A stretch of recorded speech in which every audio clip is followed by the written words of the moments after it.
One, I have a very simple intuition pump. Some issues are not meant to be debated upon. And the moment someone does decide to debate on those particular issues, it devolves the conversation that reasonably intelligent people have spent years and years cultivating. There is a reason as to why right now, we don't really debate on if women should be in the debate community or if any LGBTQ plus people have a right to be represented in our movies and TV shows, right? This is because the attempt at starting up this discussion to begin with, more often than not, is incredibly emotional, incredibly radicalized, and leads people to feel even more confused and undecided about these particular issues. What we're telling you quite explicitly on the side of government is simple.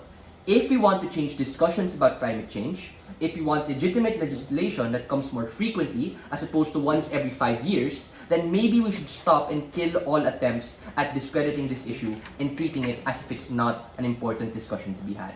A couple of responses to the immediate previous speaker before I get into my extension.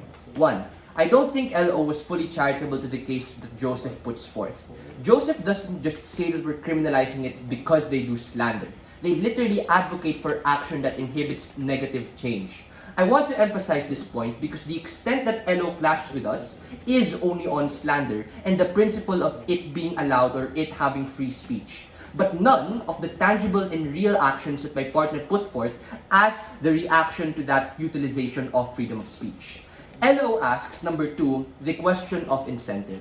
Why do any of these people have an incentive to act maliciously, right? LO just says that it's an expression of their rights. I'm going to put doubt on that in two ways. The most obvious response to this, to their argument is just because you can say shit online and have that be a right to you doesn't mean that your opinion shouldn't be criticized by other people. That is to say, the extent of harm that exists on our side is valid enough for the state or for law enforcement to be like, that kind of is, bad enough for us to not say. That is to say, on our side of the house, we literally have a check and balance mechanism that will be far more effective in getting the change that we want. Thirdly, the tricky thing about public climate change denial is that the splash damage and second-order effects or consequences are not necessarily proximate to you. When refugees get kicked out of their countries and are left to die by the wayside because their governments and corporations flooded their lands and pillaged their livelihoods, that is exactly where the harm lies. Regardless of the intention as to what LO explains, the backlash and effect that can happen because of your information makes you an accessory and an accomplice to this bad thing from happening. That is precisely what we want to get rid of. Fourth and lastly, a lot of what LO says is their counter proposal is really not mutually exclusive. Things like counseling and other measures can also be done on our side. The unique change that happens though is that the fear of criminalization in and of itself becomes the ultimate deterrent and fear to take it seriously. It makes people less ignorant and more importantly less malevolent. The subjectivity of lived experiences is dangerous because some people have thicker skins than others, given we all have different degrees of emotional sensitivity, meaning some people are more of an asshole and some are just nicer. That makes intention as their ultimate defense flimsy at best. Before the extension, go.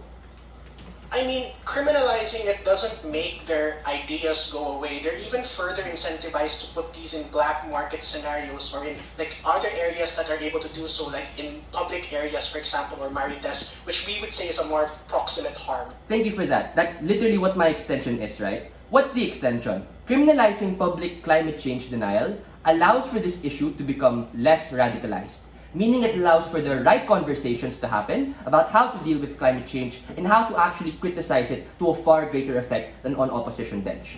Why is this true? The first reason this is true is because public climate change denial is not academic nor is it researched in the slightest. In fact, all opposition to climate change is commonly found on Facebook posts or articles on some random shady website or all of the examples that LO literally just gave in his POI. What this means is that the foundational understanding that people who oppose climate change are operating on literal assertions that they see and what makes sense to them. This is being extremely charitable already to opt because I am not even going to emphasize how most of these people are also being backed up by shady corporations. Right? That's not the discussion I'm trying to have.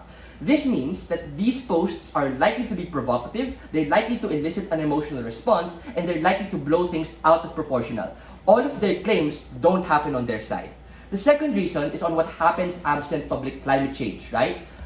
Because what we tell you on our comparative is that the discourse that you get is far better at actually critiquing the idea of being a climate change denier.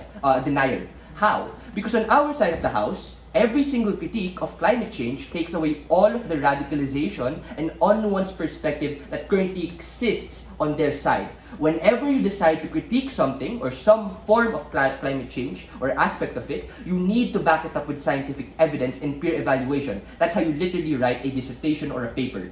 This is comparatively better because in status quo right now, these discussions are put to the wayside because they aren't as provocative as those opinion pieces you see about how liberals are the cause for this climate change thing to be very bad. The third and last reason is on the delta of change on how we interact with the opposition to this idea. Because right now, those who have problems with climate change and those who are too invested in climate change are at a deadlock with no change happening whatsoever. We perfectly admit and perfectly concede that we are siding more with those who believe in climate change. But at the very least, those who are now going to oppose it are doing so with all of the potential harms in their head, like the whole deterrent thing that I talked about earlier. If you're under threat of becoming a criminal, that's precisely the point in which you decide to not make it public and potentially harm other people, or if it's really that necessary for you to do, at the very least you now understand that there is going to be consequences for the opinion that you put forth on the fucking internet. What are the impacts of this case? Why is it important to weigh? You get better discourse on how we ought to pursue climate change action. Why is this important? In comparative to op, our side enables things to progress. We are able to attain a lot more of the policy change that is so few and far between, and we highlight things as a positive on the upside for climate change. This actually does their job at attaining the impacts that they want to a better capacity, because at the very least now we have far more nuanced discussions as opposed to leaving it to the marites that LO talked about in their POI. The second thing that we want to do is that, or the second impact that this has, is just all of the reasons as to why this enables for climate change to be far better researched, or at the very least be talked about in a favorable light. For all of those reasons, very, very proud to propose.